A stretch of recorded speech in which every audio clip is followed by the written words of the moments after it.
जय श्री कृष्णा। कैसे हैं आप लोग फ्रेंड्स। आज की चर्चा जो होने वाली है वो राहु देव से संबंधित होने वाली है। राहु देव आने वाले समय में, क्योंकि ये 44 डेज आपके जीवन में कुछ ऐसे होने जा रहे हैं, क्योंकि शनिवत कार्य करते हैं राहु, और यहाँ पर आपके केंद्र भाव में बहुत सारे ग्रहों का जमावड़ा हो रहा है। और यहाँ पर देखिए बहुत ही आपके लिए अच्छा योग बन रहा है, क्योंकि शनिवत कार्य करते हैं राहु, और राहु यहाँ पर अपना नक्षत्र पथ परिवर्तन भी इस दौरान करेंगे। तो आपके लिए किस तरीके से प्रभाव होने वाले हैं। मंगल अपना राशि परिवर्तन करेंगे और मंगल से इनका योग जो बनेगा वो नवम पंचम का बनेगा। तो इन्हीं सभी आधार पर राहु के बारे में पूर्णतया चर्चा करेंगे, सावधानियों की चर्चा करेंगे, और ये आपके 44 डेज किस तरीके से जाने वाले हैं इनके बारे में भी पूर्णतया चर्चा करेंगे। तो बने रहिए हमारे साथ इस वीडियो में एंड तक, क्योंकि राहु इस दौरान आपके जीवन में कुछ बहुत बड़ा कर सकते हैं। लग्नगत बैठे हुए हैं तो 11 भाव संबंधित, और जहां पर इनका प्रभाव है वहां पर तो बहुत ही अच्छा आपके लिए प्रभाव निकल कर आने वाला है, क्योंकि लग्नगत बैठे हुए राहु आपके जीवन में बहुत सारी शुभ स्थितियों का निर्माण कर सकते हैं। ये रातों रात रोडपति को करोड़पति और करोड़पति को रोडपति बनाने की क्षमता रखते हैं। तो यदि आपके लग्न में 12 नंबर बना हुआ है तो ये राशिफल आपके लिए है। यदि कुंडली में कहीं भी चंद्रमा के साथ 12 नंबर बना हुआ है तो ये राशिफल आपके लिए। कुंडली ना होने की स्थिति में आप इसे नाम राशि से भी देख सकते हैं। यदि अभी तक आपने अपने इस चैनल को सब्सक्राइब नहीं किया है तो प्लीज सब्सक्राइब कर लीजिए, वीडियो को लाइक कर दीजिए, चैनल को शेयर कर दीजिए। इससे होगा क्या कि मेरे आने वाले हर वीडियो की नोटिफिकेशन मिल सकेगी आपको सबसे पहले। एक प्यारा सा कमेंट करना बिल्कुल ना भूलें। कमेंट से हमें बहुत मोटिवेशन मिलता है, हौसला मिलता है, और ये पता चलता है आप और क्या जानना चाहते हैं। तो देखिए, शनिवत कार्य करते हैं राहु। अब 7.5 जब निर्मित होती है तो क्या होता है, शनि की 7.5 के, क्योंकि इनको कर्माधिकारी यूं ही नहीं कहा जाता, शनि के अनुसार ही समस्त नवग्रह आपको प्रभाव देने का कार्य करते हैं।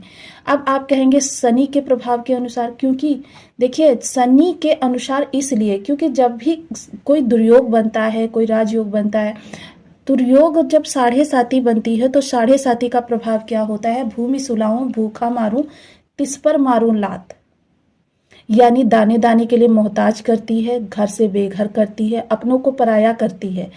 तो इस 7.5 से आपकी जो भी ग्रह राजयोग बनाता है या शुभ भाव में बैठता है वह सबसे पहले यहाँ की अरिष्टता को समाप्त करता है।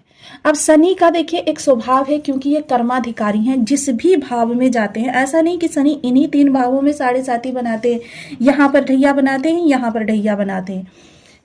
शनि जिस भी भाव में जाते हैं आपके कर्मों के अनुसार, वहां से जो आपके लिए निगेटिव पॉइंट निकल कर आते हैं वो शनि के दंड के अनुसार ही निकल कर आते हैं।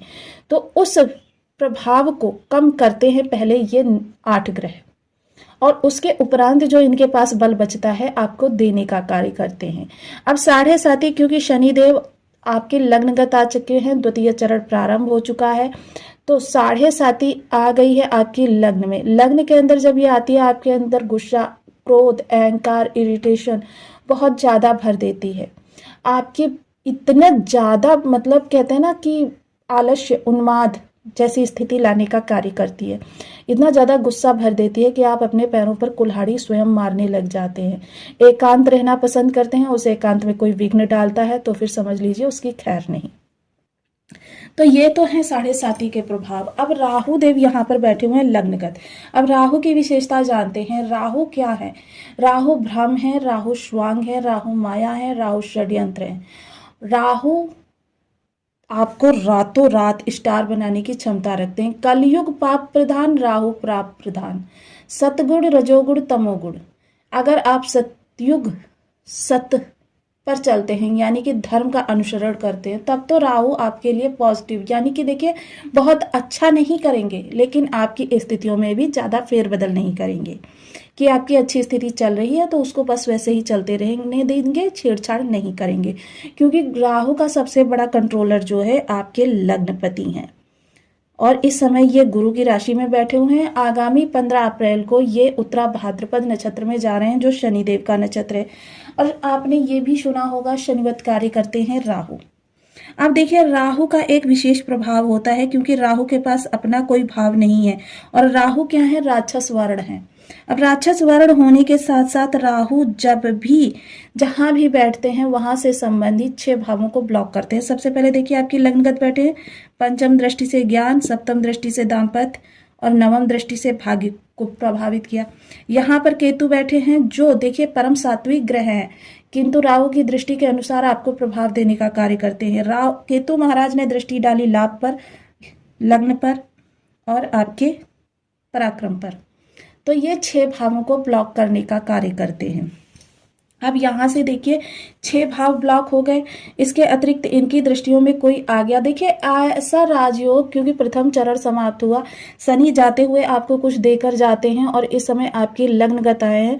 तो आपने कभी नहीं सुना होगा कि मंगल जो हैं कर्क राशि में अच्छे प्रभाव देते हैं। तो आपने अगर इससे जस्ट पिछला वीडियो नहीं देखा है तो चैनल पर विजिट करके आप उसे देख लीजिए। उसमें हमने आपको सूर्य की स्थिति के अनुसार समझाया है कि किस प्रकार से सेनापति आपके लिए अच्छे प्रभाव देंगे। बल पराक्रम साहस ऊर्जा के कारक हैं, ज्ञान भाव में बैठे हुए हैं और सूर्य के ये जो 3 भावों से गोचर करेंगे, मंगल इन्हीं 45 दिनों में आपके जीवन में बहुत अच्छे परिवर्तन लेकर आएंगे। तो मंगल का प्रभाव भी राहु पर पड़ेगा। तो ये देखिए नवम पंचम, क्योंकि पंचम दृष्टि से मंगल इनको देखेंगे, यहाँ पर आपके अंगारक दोष बन सकता था, किंतु सूर्य यहाँ पर आपके लिए बहुत ज्यादा अच्छी स्थितियों को उत्पन्न करेंगे। नवम पंचम ये जो अंगारक दोष है इसको समाप्त हो करेंगे। जितना ज्यादा ये आपके लिए अरिष्टकारक हो सकता था उतना ही शुभतापूर्ण, क्योंकि नवम पंचम संबंधी ज्योतिष में इस चीज के लिए जाना जाता है कि ग्रह जो होते हैं, शत्रु ग्रह भी होते हैं ना, तो वो भी एक दूसरे को शुभता देने का कार्य करते हैं, अपनी अरिष्टता को समाप्त कर देते हैं। तो ये नवम पंचम राजयोग आपका एक तो निर्मित होगा, जिसके प्रभाव से, क्योंकि 44 डेज बचे हुए हैं राहु के इस भाव में और 45 दिन ही मंगल देव यहाँ पर गोचर करने वाले हैं। और मंगल देव इन सभी ग्रहों को नियंत्रित करने की क्षमता रखते हैं, क्योंकि सेनापति हैं, तो आपके लिए स्थितियां बहुत ही अच्छी निकल कर आने वाली हैं। सप्तम दृष्टि यहाँ पर जाएगी, तो इस समय पर कह सकते हैं कि आपके लिए जो स्थितियां उत्पन्न होंगी कि बहुत ही उत्तम उत्पन्न होंगी। सबसे पहले तो यहाँ पर बैठकर दृष्टि डालकर आपके जीवन में जितनी भी ऐसी समस्याएं बनी हुई हैं, जीवन साथी का स्वभाव, जीवन साथी से तकरार की स्थिति, ये सारी स्थिति दूर करेंगे। जीवन साथी यदि कार्यरत है तो उनके भी पद प्रमोशन लाभ के योग बनाएंगे। डेली इनकम से जुड़े हुए लोगों के जीवन में किसी प्रकार के व्यवधान आ रहे थे, काम में अरुचि हो रही थी या काम करने में मन नहीं लग रहा था, तो ये सारी स्थितियां अब सही होती हुई दिखाई देंगी। डेली इनकम में अपने वृद्धि करना चाहते थे तो भी अब आपके लिए बहुत ही उत्तम स्थितियां निकल कर आने वाली हैं। नवम दृष्टि भाग्य भाव पर जाएगी, देखिए लाभकारी योग भी बनाएंगे। जो बिजनेस में आपने घाटा झेला है उसके लाभ के योग भी बनाएंगे, नई डील साइन कराएंगे। तो भाग्य का आपको 100% साथ मिलता हुआ दिखाई देगा। भाग्य जो भी कार्य आप करेंगे उसमें भाग्य अपना पूर्ण रूपेण सहयोग आपको प्रदान करती हुई दिखाई देगी। इसके अतिरिक्त देखिए राहु की एक विशेषता होती है कि चीज़ों को गोपनीय बनाना। राहु के अगर आपको प्रभाव अच्छी चाहिए, सबसे पहले तो राहु देखिए अभी जस्ट 3-4 दिन बाद ही उत्तरा भाद्रपद नक्षत्र से गोचर करेंगे। उत्तरा भाद्रपद नक्षत्र जो परिवर्तन का है, जो विनाश के बाद सृजन का है। और देखिए आपने 7.5 का एक चरण भोग लिया है, दूसरे चरण में आ गए हैं, तो इस समय पर आपके नव निर्माण के योग बनेंगे। उत्तरा भाद्रपद जो है इसके स्वामी अहिर बुधन्या जो है वो नव निर्माण को भी दर्शाते हैं। तो यहाँ पर सबसे पहले तो देखिए आपके जो भी चीजें हैं उसमें आपको एक सोच लानी है, क्योंकि शनि हमेशा हार्ड वर्क के लिए प्रेरित करते हैं और राहु हमेशा आपको स्मार्ट वर्क के लिए प्रेरित करते हैं कि स्मार्ट वर्क करो, मैं तुम्हारे साथ हूँ। दूसरी चीज राहु की क्या होती है, देखिए ये विशेषताएं समझनी बहुत जरूरी है। अगर इस दौरान आपने, क्योंकि राहु का जो जस्ट बाद में गोचर होगा वो आपके द्वादश भाव से होगा, यहाँ पर राहु आकर हो जाते हैं कारक। तो इसकी चर्चा किसी और वीडियो में करेंगे। अभी हम जो चर्चा कर रहे हैं वो राहु के वर्तमान समय में प्रभावकारी। तो देखिए यहाँ पर राहु की यह दृष्टि आपके लिए बहुत ही उत्तम है, यह दृष्टि भी बहुत उत्तम है, क्योंकि बुध कन्या राशि को राहु स्वयं की राशि मानते हैं और यहाँ पर आपके लिए बहुत अच्छा करने का प्रयास करते हैं। वहीं नवम दृष्टि जो होती है राहु की अमृतमयी होती है, नवम दृष्टि जो होती है राहु की गुरुवत होती है। इसके अतिरिक्त अगर हम इस दौरान चर्चा करें तो देखिए 6 भाव जो हमने ये आपको बताए हैं राहु से संबंधित। और सबसे बड़ी बात तो ये है कि ये आपके लग्न से गोचर कर रहे हैं, तो आपको 11 भाव संबंधित, 12 भाव संबंधित इस दौरान रहस्य बनाने हैं। जिन भी चीज़ों से संबंधित, देखिए यहाँ पर रणनीतियाँ आपके कर्म से संबंधित, व्यापार से संबंधित, जीवन साथी के साथ आपके रिलेशन से संबंधित, या विवाह के आपकी चर्चा चल रही है उससे संबंधित, या फिर आप स्टूडेंट वगैरह हैं तो स्टूडेंट, शेयर मार्केट से जुड़े हुए लोग, संतान के लिए आप क्या करने जा रहे हैं, विचार आपके अंदर किस तरीके से आ रहे हैं, या फिर आपको किस जगह पर अप्लाई करना है, कहाँ से आपको नई डील प्राप्त करनी है, क्योंकि राहु सोच है सीधे। तो इस दौरान आपको इन सब कार्यों से संबंधित अपने जीवन में रहस्य बनाकर रखने होंगे, क्योंकि राहु स्वयं एक रहस्य है और जातक से रहस्य की उम्मीद करते हैं। अपनी रणनीतियों को, अपनी चीज़ों को, अपने बातों को, अपने लाभ को, अपनी इनकम को आपने किसी के सामने अगर शो कर दिया, या आप किस दिशा में पराक्रम करने जा रहे हैं या किस दिशा में जा रहे हैं, किसी भी चीज़ पर आपने किसी के साथ चर्चा कर दी, तो समझ लीजिए कि वहीं से राहु की शुभता समाप्त हो जाती है। क्योंकि राहु सदैव अपने जातक से एक्सपेक्टेशन करते रहते हैं कि वह अपनी चीज़ों को रहस्य बनाकर रखेगा। वहीं अब केतु महाराज की हम अगर चर्चा करें तो केतु महाराज देखिए परम सात्विक प्लेनेट हैं, तो इनकी जो दृष्टि जाएगी यहाँ पर, तो लाभ आपका देखिए बढ़ेगा। शर्तें आपको माननी है राहु की, राहु आपके लिए शुभ करते रहेंगे। और लाभ जब बढ़ेगा तो देखिए उससे पहले आपका कर्म बदलेगा, कर्म में कुछ ना कुछ आपके परिवर्तन होगा। किसी भी प्रकार से परिवर्तन हो, आपके पुराने रिज्यूमे से कुछ निकल कर आए, मित्र मंडली से कुछ निकल कर आए, या रिलेटिव्स से कुछ निकल कर आए, आपके लिए अच्छा कुछ निकल कर आने वाला है। कीर्ति जो मान हानि हुई है वो आपके सम्मान में बदलने वाली है। हालांकि इस समय आप बेहद आकड़ू और जिद्दी व्यक्ति होंगे, एक्सेप्ट नहीं करेंगे किन्हीं रिश्तों को, किन्हीं चीज़ों को, किंतु फिर भी ये चीज़ें आपके साथ होंगी। इसके अतिरिक्त देखिए, जो लोग भी किसी भी प्रकार से फिल्म लाइन से जुड़े हुए हैं, थिएटर करते हैं, मॉडलिंग करते हैं, सोशल मीडिया वगैरह करते हैं, उनके लिए ये समय काल बहुत अच्छा रहने वाला है, क्योंकि चीज़ें उनके अनुकूल होती हुई दिखाई देंगी और जीवन में इस समय पर सार्थकता उनको प्राप्त होने वाली है।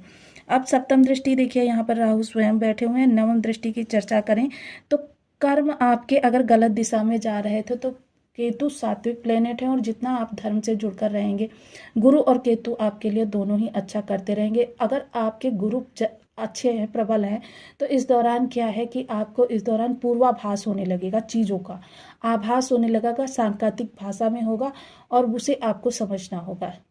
ये चीज़ें आपके लिए बहुत ज़रूरी है। देखिए, राहु के बहुत ही सामान्य से नियम है कि अपनी चीज़ों को बताओ मत, दूसरों को जानने की कोशिश करो, क्योंकि राहु स्वयं एक क्रांति है, परिवर्तन है। और राहु जब करने पर आते हैं तो इतना बड़ा कर देते हैं कि व्यक्ति उसकी एक्सपेक्टेशन नहीं करता है। बस राहु के अनुसार आप चलना प्रारंभ कर दीजिए, कोई राहु के बड़े नियम नहीं है। इसके अतिरिक्त देखिए, जिन लोगों के बर्थ चार्ट में राहु की स्थिति थोड़ी सी भी खराब है, उन लोगों के लिए हम कुछ उपाय बताने जा रहे हैं। देखिए, हमारे सनातन धर्म में जो हमारी दैनिक दिनचर्या थी, उस दिनचर्या के हिसाब से हमारे 9 ग्रहों को शामिल किया गया था हमारी दिनचर्या में।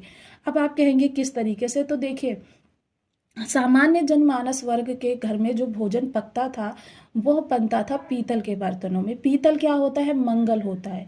जब व्यक्ति बचपन से मंगल को ही, देखिए, मंगल का जो क्षेत्र होता है वो घर के अंदर रसोई घर होता है, मंगल का क्षेत्र होता है। और मंगल जब वो बचपन से उन बर्तनों में खाना खाता था तो उसके कितने भी मंगल खराब होते, उसके मंगल बड़े होते तक सही हो जाते थे, जिसके प्रभाव से क्या है, घर में शांति बनी रहती थी और लोग एक दूसरे का आदर करते थे। इसके अतिरिक्त जब सुबह उठकर बच्चे बड़ों के, बुजुर्गों के पैर छूते थे, उससे गुरु प्रबल होता था। महिलाएं जब पैरों में चांदी की पायल डालकर चलती थी, घुंघरू बजते थे, तो उससे क्या होता था, केतु महाराज अच्छे होते थे। आपके जीवन में जितने भी ये कर्म बनाए गए, बहन भाई का रिश्ता होता था वो प्रेम से चलता था, तो क्या होता था, बुद्ध मजबूत होते थे। माता के रिस्पेक्ट करते थे कि माता के हाथों से बच्चे खाने खाते थे, चंद्रमा मजबूत होता था। पिता के सानिध्य में ज़्यादा रहते थे, पिता से पढ़ते लिखते थे, सूर्य प्रबल होता था। अब ये चीज़ें नहीं हैं तो इसके लिए आपको कुछ विशेष उपाय करने हैं। देखिए, ओम राम राहवे नमः तो मैं नहीं कहूँगी आप जपिए, क्योंकि ये 44 डेज और ये मंत्र ऐसा होता है जो आपको काफ़ी लंबे समय में प्रभाव देता है, किंतु आपके राहु को सदैव के लिए अच्छा कर देता है। आप सफाई कर्मी को उनकी ज़रूरत की चीज़ें देना प्रारंभ कर दीजिए। नहीं कुछ तो आप एक चाय पिला दीजिए प्रत्येक शनिवार को। चाय में क्या होता है कि चाय की पत्ती होती है वो शनि होती है, दूध होता है वो चंद्रमा होता है, चीनी होती है वो मंगल होती है, मीठा, और उसका रंग जो होता है वो शुक्र होता है। तो आपके लिए बहुत अच्छे